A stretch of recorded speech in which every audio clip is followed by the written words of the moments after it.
పట్టణాధ్యక్షులు రామూరు సంపత్ రెడ్డి గారికి, అదేవిధంగా గౌరవ కౌన్సిలర్లు వినోద్ గౌడ్ గారు, అరవింద్ రెడ్డి గారు, పార్టీ సీనియర్ నాయకులు, ఉద్యమకారులు, పార్టీ కార్యకర్తలు అందరికీ పేరు పేరున నమస్కారం. ముఖ్యంగా బీఆర్ఎస్ పార్టీ పుట్టి ఇవాళ 25వ సంవత్సరంలో అడుగు పెడతా ఉంది. మనందరం ఎట్లయితే జన్మదినాన్ని జరుపుకుంటామో ఇది పార్టీ జన్మదినం, మన పార్టీ పుట్టినరోజు.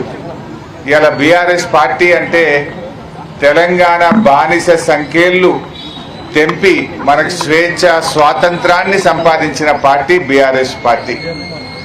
ఇలా సమైక్య పాలకుల చేతి కింద నలిగిపోతున్న ఈ తెలంగాణను మరి స్వాతంత్రం తెచ్చి విముక్తి కల్పించి అభివృద్ధి బాటలో నడిపిన పార్టీ మన బీఆర్ఎస్ పార్టీ.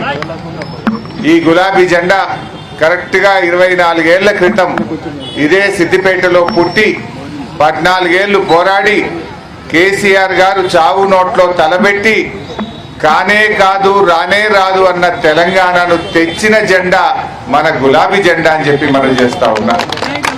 నిజంగా ఇవాళ బీఆర్ఎస్ పార్టీ అంటే తెలంగాణకు స్వాతంత్రం తెచ్చిన పార్టీ. బీఆర్ఎస్ పార్టీ అంటే ఇవాళ తెలంగాణ రాష్ట్రాన్ని సాధించడమే కాదు, తెలంగాణ సంస్కృతి సాంప్రదాయాలను పరిరక్షించిన పార్టీ మన బీఆర్ఎస్ పార్టీ. మన బీఆర్ఎస్ పార్టీ తెలంగాణను అభివృద్ధి పథంలో నడిపి దేశానికి దిక్సూచిగా నిలిపిన పార్టీ మన బీఆర్ఎస్ పార్టీ. అంటే బీఆర్ఎస్ లేకుండా, గులాబీ జెండా లేకుండా తెలంగాణ రాష్ట్రాన్ని ఊహించలేము, ఈ అభివృద్ధిని కూడా మనం ఊహించలేము. రాష్ట్రం సాధించింది, అభివృద్ధి పథంలో నడిపింది ఇవాళ బీఆర్ఎస్ పార్టీ. అందువల్ల బీఆర్ఎస్ అంటే తెలంగాణ ప్రజలకు ఒక ఆత్మగౌరవ ప్రతీక. తెలంగాణ ప్రజల గౌరవాన్ని ఆకాశాన్నంత ఎత్తున నిలిపిన పార్టీ. తెలంగాణ ఆత్మగౌరవాన్ని ప్రపంచం మొత్తం చాటి చెప్పిన జెండా ఈ గులాబీ జెండా. అందువల్ల ఈ గులాబీ జెండా పండగ ఇవాళ మన గులాబీ జెండా పుట్టినరోజును రాష్ట్ర వ్యాప్తంగా కూడా చాలా ఘనంగా జరుపుకుంటా ఉన్నారు.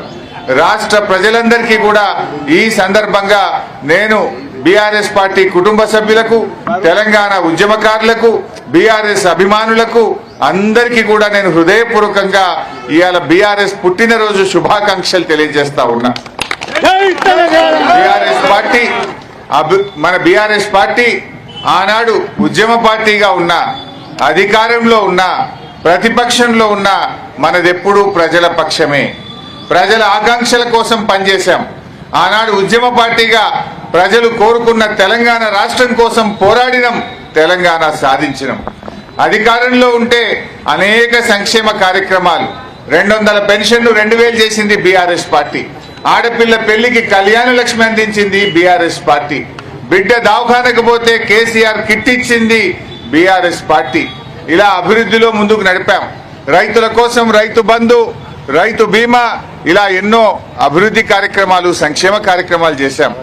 అక్క చెల్లెళ్ళ తాగునీటి సమస్యలు పరిష్కారం చేశాం, సాగునీరు అందించాం, బంగారం లాంటి పంటలు పండే విధంగా ఈ తెలంగాణను అభివృద్ధి పథంలో నడిపాం. మరి ఈరోజు ప్రతిపక్షంలో ఉంటే కూడా ఇవాళ అధికార పార్టీ అయిన కాంగ్రెస్ పార్టీ తప్పిదాలను ఎత్తి చూపుతా ఉన్నాం.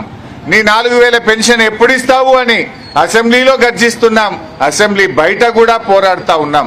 నీ 15,000 రైతు బంధు ఎన్నడు ఇస్తావు, నీ రుణమాఫీ ఎన్నడు చేస్తావు, ప్రజలకు ఇచ్చిన హామీలు ఎప్పుడు అమలు చేస్తావని కూడా ఈరోజు కాంగ్రెస్ మీద పోరాడుతా ఉన్నాం.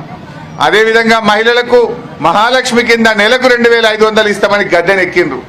17 నెలలు అయిపోయింది, ఏడాదిని అర్థమైన మహాలక్ష్మి ఊసలేదు, 4,000 పెన్షన్ ముచ్చటలేదు, రైతు బంధు 15,000 వచ్చింది లేదు, రుణమాఫీ పూర్తయింది లేదు. మాయమాటలు చెప్పి అధికారంలోకి వచ్చి రాష్ట్ర ప్రజల్ని ఇవాళ కాంగ్రెస్ పార్టీ మోసం చేసింది. ప్రజలు విషయాలు గమనిస్తా ఉన్నారు. ప్రజలు అన్ని విషయాలు అర్థం చేసుకుంటా ఉన్నారు. తప్పకుండా ప్రజలు గుణపాఠం చెప్తారు. మరి ఈరోజు సాయంత్రం వరంగల్లో జరగబోయే బహిరంగ సభకు మన దగ్గర నుంచి కూడా రాష్ట్ర వ్యాప్తంగా కూడా పెద్ద ఎత్తున తరలి వస్తా ఉన్నారు. పాదయాత్రల్లో కానీ, ఎడ్ల బండ్ల మీద, ట్రాక్టర్ల మీద, డీసీఎంల్లో, బస్సుల్లో ఎవరికి తోచిన విధంగా వాళ్ళు కేసీఆర్ గారి మాట వినాలి, ఈ సభను విజయవంతం చేయాలి, ఈ కాంగ్రెస్ మోసాలను ఎండగట్టాలని చెప్పి ఇవాళ స్వచ్ఛందంగా కదలి వస్తా ఉన్నారు. మరి ఈరోజు రాష్ట్ర వ్యాప్తంగా కూడా గ్రామ గ్రామాన ప్రతి వార్డులో కూడా జెండాలు ఎగరేసుకుంటా ఉన్నారు. ఈ జెండాలు ఎగరేసి అందరూ కూడా చలో వరంగల్కు సమాయత్తం అవుతున్నారు. మరి ఈ సభ తప్పకుండా విజయవంతం అవుతుంది. మరి మన సిద్దిపేటలో కూడా మీరు చూస్తున్నారు ఏం జరుగుతుందో. కాంగ్రెస్ వచ్చినాక మన పిల్లల కోసం, చదువుల కోసం పెట్టిన వెటర్నరీ కాలేజీని సిద్దిపేట నుంచి కొడంగల్కి ఎత్తుకుపోయింది. మన శిల్పారామం పనులు అక్కడే ఆగిపోయినాయి. మన రంగనాయక్ సాగర్లో పనులు అట్లనే పిల్లర్లు గాలిలో వేలాడుతూ ఉన్నాయి. పనులు ఆగిపోయిన పరిస్థితి ఉన్నది.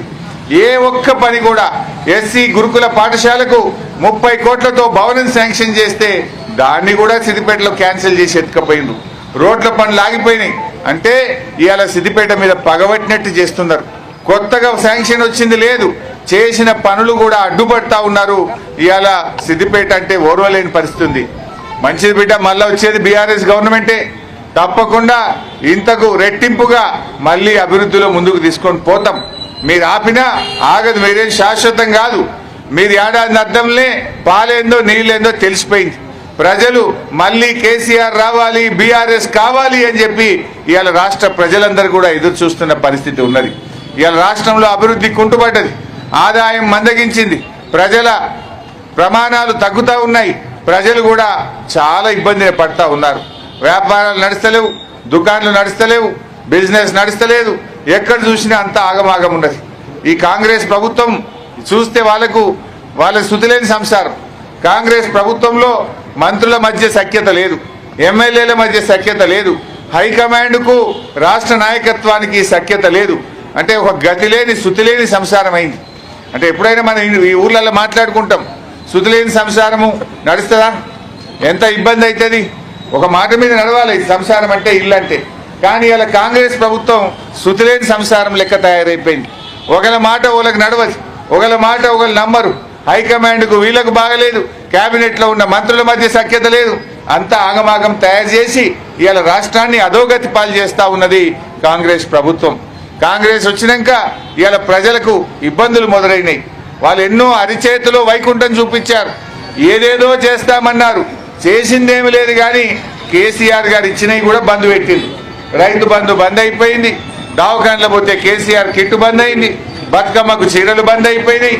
ఇట్లా అనేక కార్యక్రమాలు బంద్ పెట్టింది తప్ప కొత్తగా ఇచ్చినవి అయితే ఏమీ లేవు. అంతా మోసం. ఇవాళ ప్రజలు నిజాన్ని గ్రహిస్తూ ఉన్నారు. సరే, ఏది ఏమైనా ఈ జెండా పండుగకి ఇంత పొద్దున్నే ఇంత పెద్ద సంఖ్యలో వచ్చి దీన్ని విజయవంతం చేసిన మా అక్కా చెల్లెలకు, మా కార్యకర్తలకు, మా ఉద్యమకారులకు నేను శిరస్సు వంచి నమస్కారం తెలియజేస్తా ఉన్నా. బీఆర్ఎస్ కుటుంబ సభ్యులు ఎంతో ప్రేమతోని మీరందరూ కూడా మరి పార్టీని ముందుకు తీసుకుపోతున్నారు. ఇంకా మన పార్టీని బలోపేతం చేసుకుందాం. ఈ రాష్ట్రంలో ఎవరు అవునన్నా కాదన్నా మళ్ళీ మన ప్రభుత్వమే వస్తుంది. మళ్ళీ బీఆర్ఎస్ ప్రభుత్వం వచ్చి మళ్ళీ ప్రజల కష్టాలు దూరం చేస్తుంది, ప్రజల ఆకాంక్షల్ని నెరవేరుస్తుంది, ఈ ప్రజల్ని అభివృద్ధి పథంలో ఈ రాష్ట్రాన్ని నడిపిస్తుంది అని చెప్పి మనవి చేస్తూ జై తెలంగాణ, జై తెలంగాణ.